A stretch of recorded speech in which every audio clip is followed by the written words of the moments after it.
नमस्कार श्रोते हो. आरोग्याविषयी एका महत्त्वाच्या विषयाची जागरूकता करण्यासाठी आयोजित करण्यात आलेल्या या खास मुलाखतीत मी तेजा दुर्वे आपणा सर्वांचं अगदी मनापासून स्वागत करते. मंडळी, शरीरामध्ये एखादा आजार जेव्हा झालेला असतो, एखादा संसर्ग झालेला असतो, तेव्हा त्याचा प्रतिकार करण्यासाठी आपल्या शरीरामध्ये प्रतिजैविकं तयार झालेली असतात.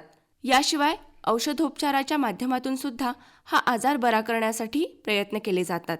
पण आजकाल असं आढळून आलेलं आहे की आजार बरा करण्यासाठी प्रतिकार करणाऱ्या या प्रतिजैविकांनाच प्रतिकार करण्याची एक प्रवृत्ती आपल्या शरीरामध्ये तयार होत आहे आणि यामुळे आरोग्यावर दुष्परिणाम होत आहेत. हा विषय आजकाल बराच गंभीर होत चाललेला आहे. याची नेमकी कारणं काय आहेत, हे टाळायचं कसं, सुदृढ आणि निरामय आरोग्य कसं साध्य करायचं, याविषयीच आज आपण या मुलाखतीमध्ये अगदी दिलखुलास चर्चा करणार आहोत आणि माहिती घेणार आहोत. ही माहिती देण्यासाठी आपल्यासोबत तज्ज्ञ डॉक्टर स्वाती नांगरे उपस्थित आहेत. आकाशवाणी कोल्हापूर केंद्र परिवारातर्फे त्यांचं स्वागत करूया. नमस्कार मॅडम. नमस्कार मंडळी. खरं तर मंडळी, सध्या 18 ते 24 नोव्हेंबर दरम्यान जागतिक स्तरावर प्रतिजैविक प्रतिकार जागरूकता सप्ताह सुरू आहे. इंग्लिशमध्ये याला अँटी मायक्रोबियल रेझिस्टन्स असं सुद्धा म्हणतात. याविषयी जागरूकता करणारा हा सप्ताह सुरू आहे आणि म्हणूनच ही खास मुलाखत आपण आयोजित केलेली आहे. तर मंडळी, यावर्षीचं जे बोधवाक्य आहे ते बोधवाक्य असं आहे, प्रिव्हेंटिंग अँटी मायक्रोबायल रेझिस्टन्स टुगेदर. म्हणजेच आपण सगळ्यांनी एकत्रितपणे प्रतिजैविकांच्या प्रतिकारामुळे आपल्या आरोग्यावर जे दुष्परिणाम होतात ना, ते रोखण्यासाठी एकत्रितपणे प्रयत्न करायचे आहेत. तर हे प्रयत्न नेमके काय करायचे आहेत, पण ह्या सगळ्याची कारणं काय, यावर उपाय काय आणि आपण कुठली दक्षता घेतली पाहिजे, हे सविस्तरपणे दिलखुलास चर्चा करत आपण माहिती घेणार आहोत. तर मॅडम, सगळ्यात पहिल्यांदा आपण आपल्या श्रोत्यांना समजावून सांगूया की प्रतिजैविक म्हणजे नेमकं काय. आपल्या शरीरामध्ये काही कारणांनी आजार निर्माण होत असतात. ते आजार सूक्ष्म जीवजंतूंची आपल्या शरीरामध्ये वाढ झाल्यामुळे होत असतात. प्रतिजैविकेही त्या सूक्ष्म जंतूंची आपल्या शरीरामध्ये होणारी वाढ थांबवतात, त्यांचा नाश करतात आणि त्यामुळे आपलं शरीर त्या रोगापासून रोगमुक्त होण्यासाठी मदत होते. अगदी साध्या सोप्या भाषेत सांगायचे झाले तर असे जे घटक जे इन्फेक्शन्स आणि सेप्सिस प्रिव्हेंट करतात आणि आपलं शरीर निरोगी राहण्यासाठी मदत करतात. बर. म्हणजे शरीरामध्ये जो काही दोष निर्माण झालेला असतो, तो दोष दूर करण्याचं काम प्रतिजैविक करतात. बर. तर प्रतिजैविकांचा प्रतिकार होतो म्हणजे नेमकं काय होतं? प्रतिजैविकांचा प्रतिकार म्हणजे जी प्रतिजैविक किंवा अँटी मायक्रोबियल्स आपल्या शरीरामध्ये झालेला आजार नाहीसा करण्यासाठी वापरली जातात, त्यालाच शरीराकडून रेजिस्टन्स निर्माण झालेला असतो. त्यामुळे तो व्याधी पुन्हा क्रॉनिक डिसीजकडं वळायला मदत होते आणि ते इन्फेक्शन किंवा ते सेप्सिस वाढायला सुरुवात होते आणि तो व्याधी पुन्हा घट्ट असं शरीरामध्ये आपलं स्थान टिकून ठेवतो. त्यामुळे अँटी मायक्रोबियल रेजिस्टन्स किंवा प्रतिजैविकांचा प्रतिकार निर्माण झाल्यामुळे आरोग्याच्या खूप समस्या सध्या दिसून येऊ लागलेल्या आहेत. बर. साधारणतः कोणतेही वैद्य किंवा डॉक्टर औषध पेशंटला ट्रीट करत असताना 4 प्रकारचे अँटी मायक्रोबियल्स वापरतात. त्यामध्ये जीवाणूविरोधी काम करणारे म्हणजे अँटीबायोटिक्स, विषाणूविरोधी काम करणारे म्हणजे अँटीव्हायरल. 2-3 वर्षांपूर्वी ज्यावेळेला 2019 पासून कोरोनाच्या काळामध्ये आपल्याला अँटीव्हायरल हा शब्द वरचेवर कानावरती येऊन गेलेला आहे.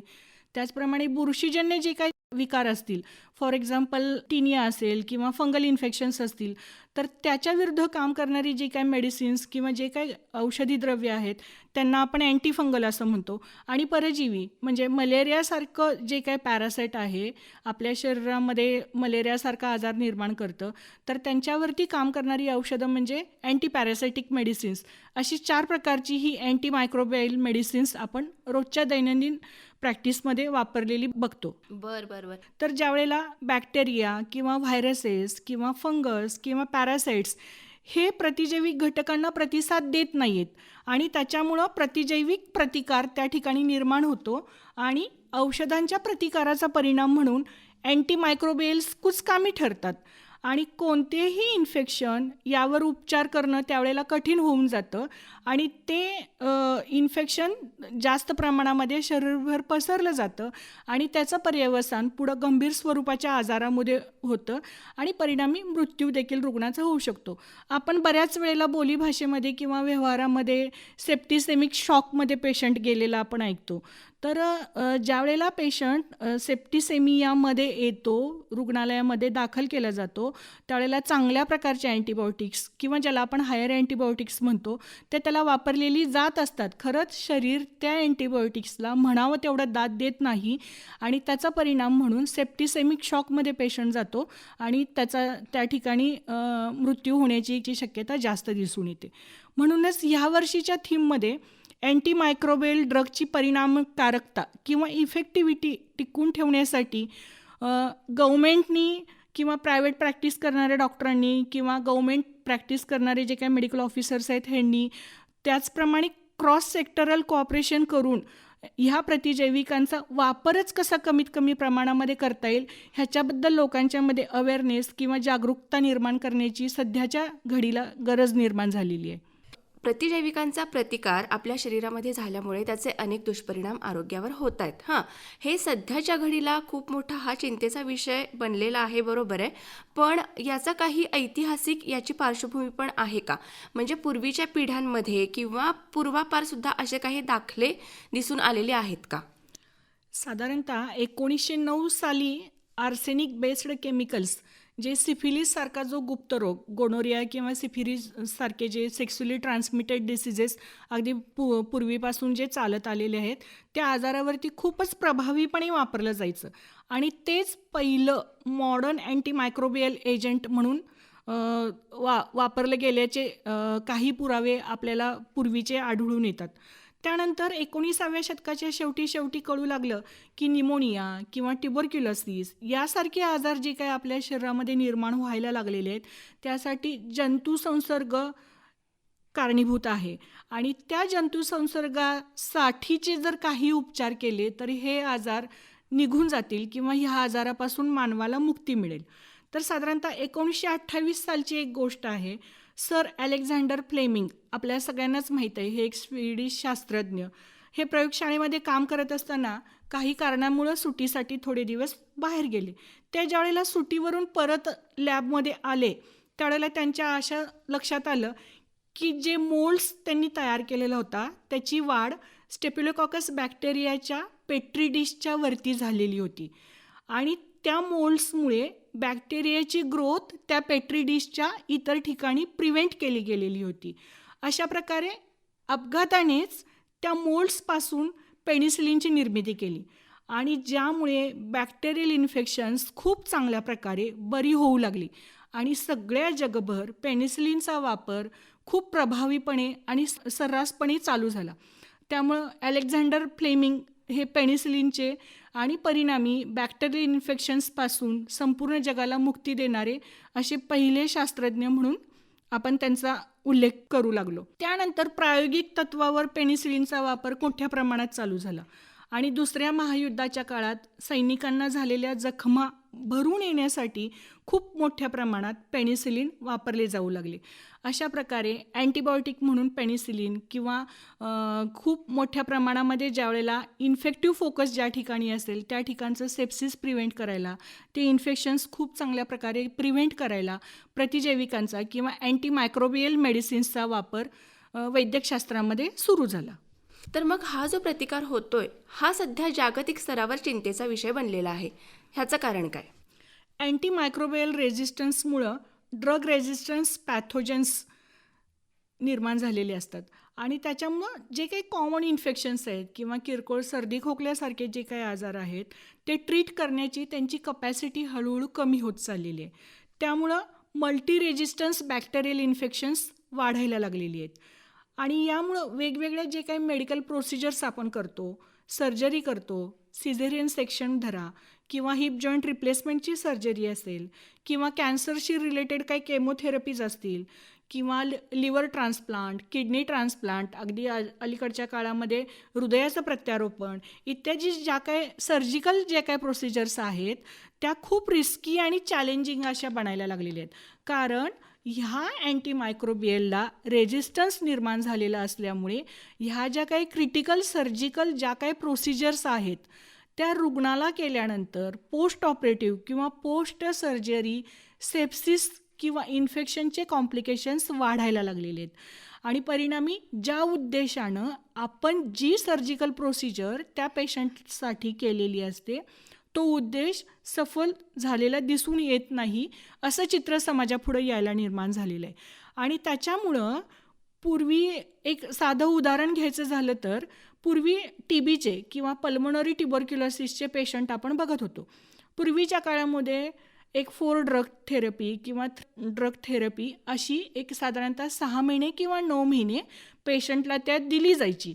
त्या सगळ्या 9 महिन्याच्या ट्रीटमेंटमध्ये तो पेशंट पूर्णपणे रोगमुक्त व्हायचा किंवा त्याचा TBचा आजार पूर्णपणे निघून जायचा आणि तो पुन्हा नव्यानं आपलं आयुष्य चांगल्या प्रकारे जगायला सुरुवात करत असे. परंतु हल्ली खूप चांगल्या प्रकारे आपला जीवनस्तर उंचावलेला असून देखील किंवा ज्याला आपण हेल्दी लाईफस्टाईल म्हणतो किंवा प्रॉपर सॅनिटायझेशन किंवा प्रॉपर डाएटरी चेंजेस केलेले असताना देखील किंवा चांगल्या इकॉनॉमिकल ग्रुपमधला जरी असेल पेशंट तरी देखील मल्टी ड्रग रेजिस्टन्स ट्युबरक्युलोसिसचे पेशंट हल्ली पूर्वीपेक्षा जास्त प्रमाणात पाहायला मिळतात. तर ह्याला फक्त अँटीमायक्रोबियल रेजिस्टन्स हेच एकमेव कारण लागू पडत आहे. तर ह्याच्यासाठी अवेअरनेस म्हणून सरकारकडून सुद्धा म्हणजे भारत सरकारने तर किंवा इतर फॉरेन कंट्रीजमध्ये सुद्धा हा multi drug resistance tuberculosis treat करण्यासाठी खूप चांगल्या प्रकारे उपाय योजले गेले आणि त्या पेशंटला दिली जाणारी जी औषधं आहेत साधारणतः 1 आठवड्याच्या औषधांचं किट त्या पेशंटला प्रोव्हाइड केलं जातं. त्याच्यानंतर त्याला डायटरी सप्लिमेंटेशनची गरज असेल तर ते त्याच्याबरोबर प्रोव्हाइड केलं जातं. त्याचबरोबर तो पेशंट ते औषध नित्यनियमाने घेतो की नाही ह्याचा अगदी रूट लेवलला जाऊन व्यवस्थित फॉलोअप घेतला जातो, जेणेकरून फ्युचरमध्ये तो MDR ट्युबरक्युलोसिसचा पेशंट पूर्णपणे रोगमुक्त होईल आणि त्याच्यापासून ट्युबरक्युलोसिसचे जे काय इन्फेक्शन व्हायचे इतर चांगल्या लोकांना किंवा इतर हेल्दी लोकांना इन्फेक्शन व्हायचे जे चान्सेस आहेत ते कमी केले जातील. अशा प्रकारे प्रायव्हेट प्रॅक्टिस करणारे डॉक्टर्स असू देत किंवा गव्हर्मेंट सेक्टरमध्ये प्रॅक्टिस करणारे मेडिकल ऑफिसर्स असू देत, ह्या दोघांनी एकमेकांच्या हातात हात घालून मल्टी ड्रग रेजिस्टन्स ट्युबरक्युलोसिसचे पेशंट 100% कसे क्युअर करता येतील ह्याच्यासाठी त्यांनी खूप चांगले प्रयत्न चालू केले आणि त्याच्यानंतर गेल्या 4-5 वर्षातलं चित्र खूप चांगलं आशादायी दिसायला लागलं. MDRची ट्रीटमेंट घेणाऱ्या लोकांचा आरोग्य खूप चांगल्या प्रकारे झालेलं आपल्याला दिसून येत आहे. बरं. अशा प्रकारचा प्रतिकार जो होतो प्रतिजैविकांना तो नेमका कुठल्या कारणामुळे होतो? म्हणजे अँटीमायक्रोबायल रेजिस्टन्स निर्माण होण्याची कारणं कुठली? अँटीमायक्रोबियल रेजिस्टन्स निर्माण होण्याच्या कारणांचा जर आपण विचार करायला गेला तर मिसयूज आणि ओव्हरयूज ऑफ अँटीमायक्रोबियल हे अगदी सगळ्यात वरच्या नंबरला ते एक कारण येईल.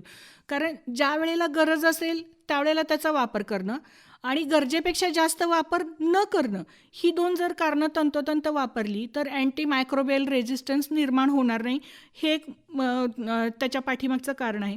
त्याचप्रमाणे स्वच्छ पाणी, स्वच्छता, प्रॉपर हायजीन मेंटेन करणं, त्याचप्रमाणे पुअर इन्फेक्शन्स असतील किंवा किरकोळ इन्फेक्शन्स असतील तरी ती चांगल्या प्रकारे कंट्रोल करणं, चांगले औषधोपचार जर मिळत नसतील तर लसीकरणाचा अभाव असेल, योग्य निदानाचा अभाव असेल आणि त्या ठिकाणी अँटीमायक्रोबियल व्यवस्थित वापरली गेली नसतील तर ह्या अँटीमायक्रोबियल मेडिसिन्सला रेजिस्टन्स डेव्हलप झालेला आपल्याला दिसून येतो. आणि त्याचं जर अगदी साधं रोजच्या व्यवहारामधलं जर उदाहरण बघायचं झालं तर युरिनरी ट्रॅक्ट इन्फेक्शनचे पेशंट आपण हल्ली OPD लेवलला बरेच बघत असतो. तर ह्या इन्फेक्शनसाठी पूर्वीपासून वापरलं जाणारं E. कोलायमधील फ्लोरोक्विनोलोन हे अँटीमायक्रोबियलचा हल्ली रेजिस्टन्स वाढलेला दिसून येतो. म्हणजे ज्या फ्लोरोक्विनोलोनच्या औषधांनी पूर्वी युरिनरी ट्रॅक्ट इन्फेक्शनचे पेशंट खूप चांगल्या प्रकारे ट्रीट केले जायचे आणि 100% क्युअर रेट होता, हल्ली बऱ्याच पेशंटला ह्या मेडिसिनला रेजिस्टन्स निर्माण झालेला दिसून येतो आणि त्यामुळं परत त्यांच्या वेगळ्या तपासण्या करून ते कशाला सेन्सिटिव्ह आहे त्याच्यानुसार मग औषधांची उपाययोजना करून मग ते युरिनरी ट्रॅक्ट इन्फेक्शन ट्रीट केलं जातं आणि मग तो पेशंट अशा प्रकारे बरा केला जातो.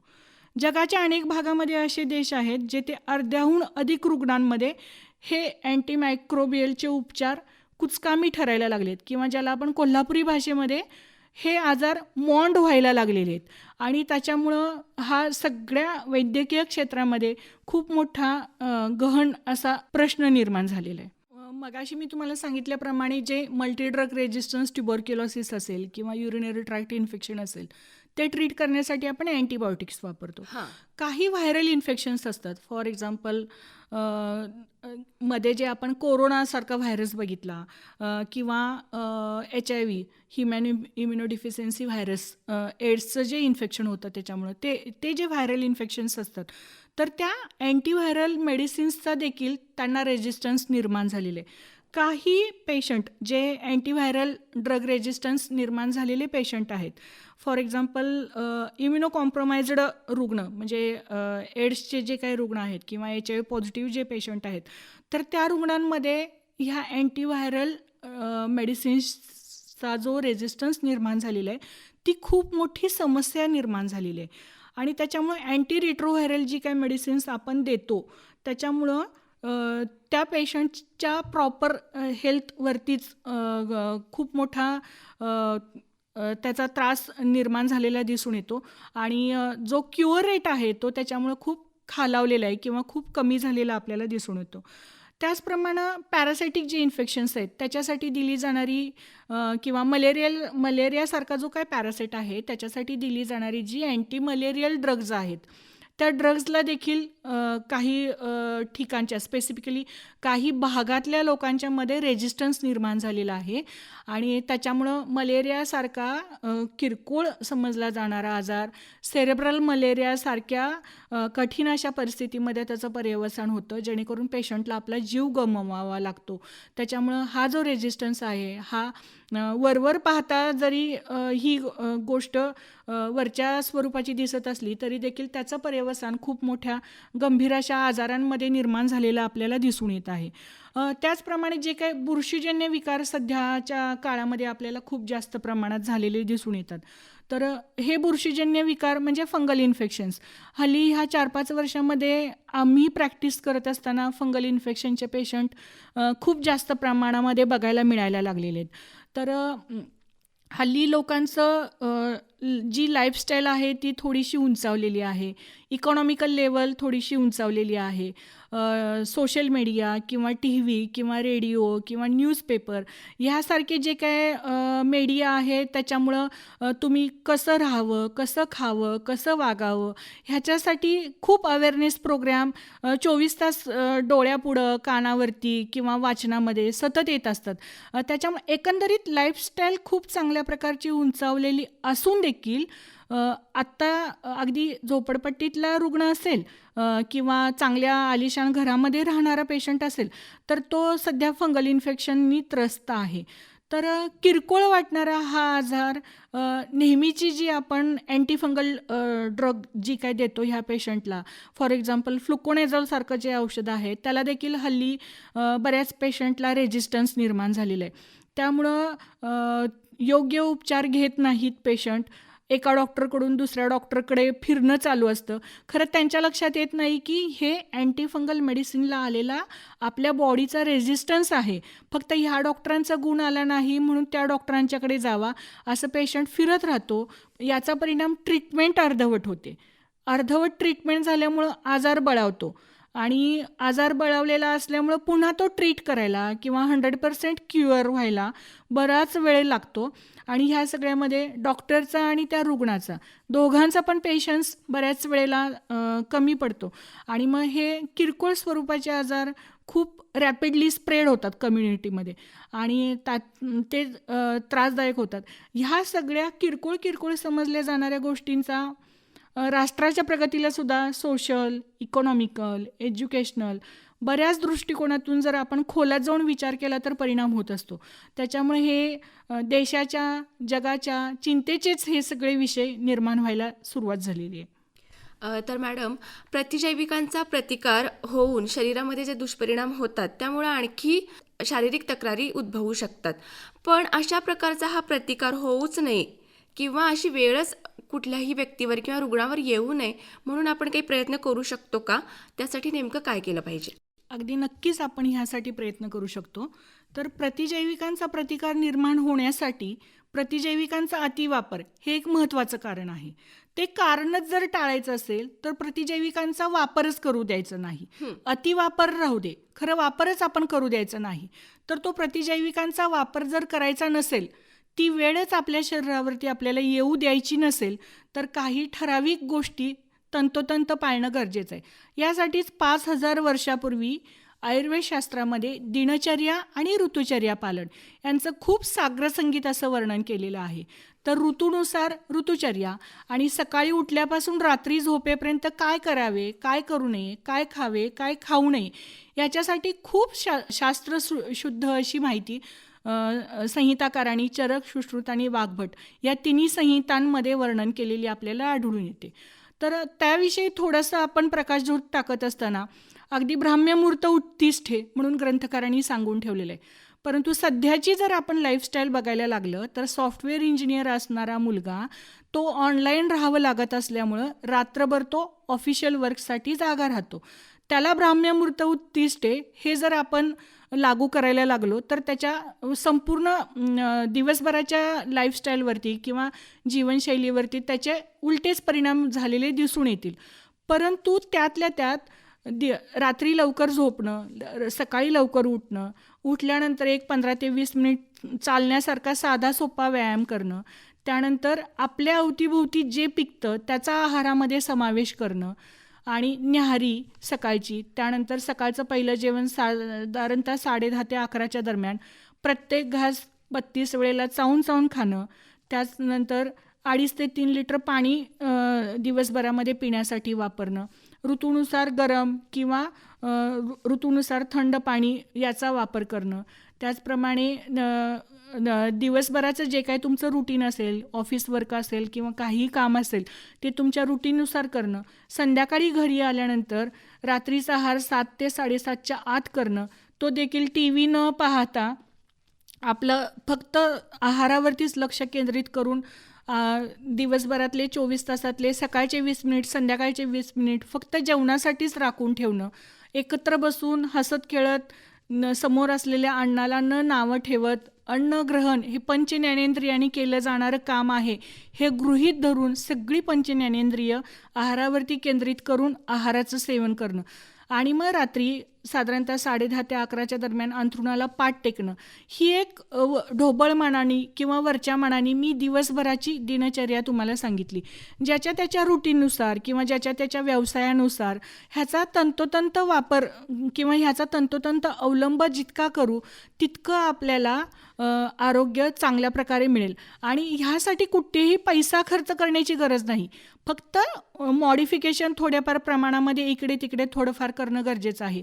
आणि हे ज्या वेळेला आपण चांगल्या प्रकारे अवलंबू त्यावेळेला निश्चितच चांगल्या आहार रसाची निर्मिती होईल, खाल्लेला आहार चांगल्या प्रकारे पचला जाईल, चांगला आहार रस निर्माण होईल, उत्तरोत्तर धातूंची निर्मिती चांगली होईल, शरीर चांगलं सुदृढ आणि बलवान आणि निरोगी निर्माण होईल.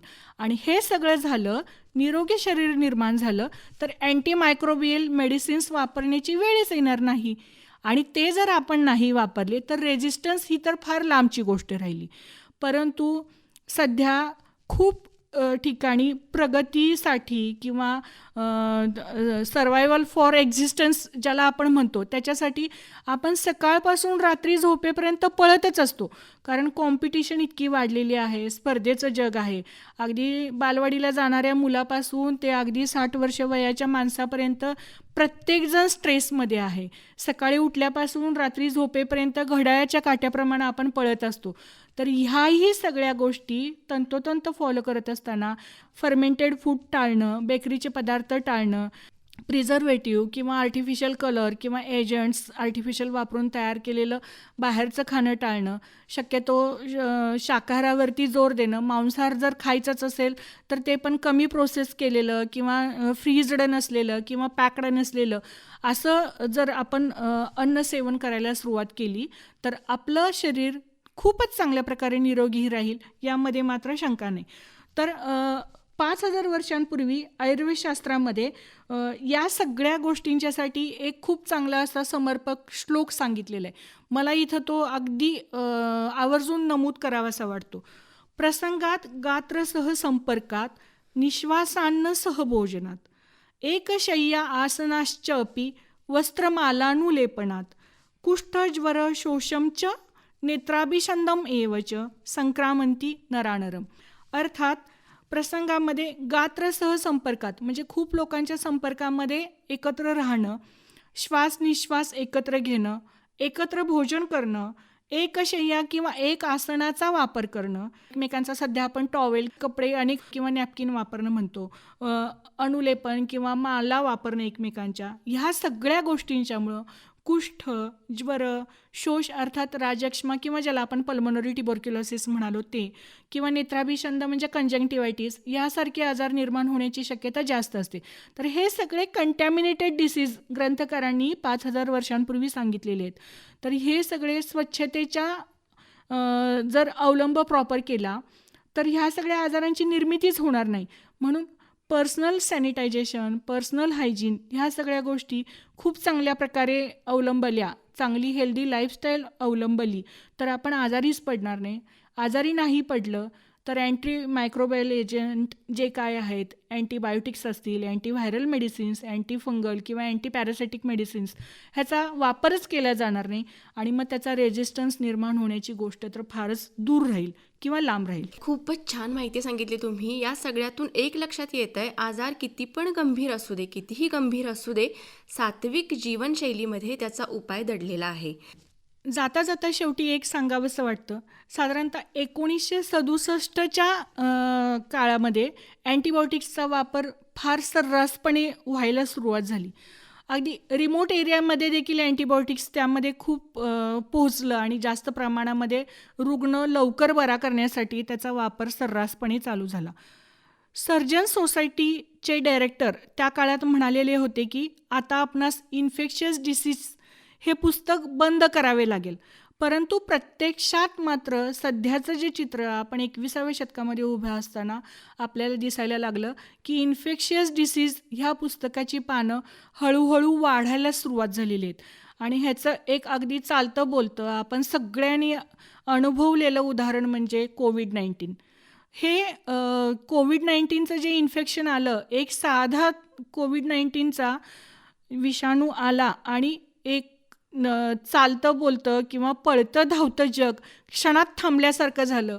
लॉकडाऊन किंवा आपण त्या रुग्णाला आयसोलेट करायला लागलो, हे सगळे शब्द डिक्शनरीमध्ये अगदी रोज प्रचलित झालेले आपल्याला ऐकायला मिळायला लागले.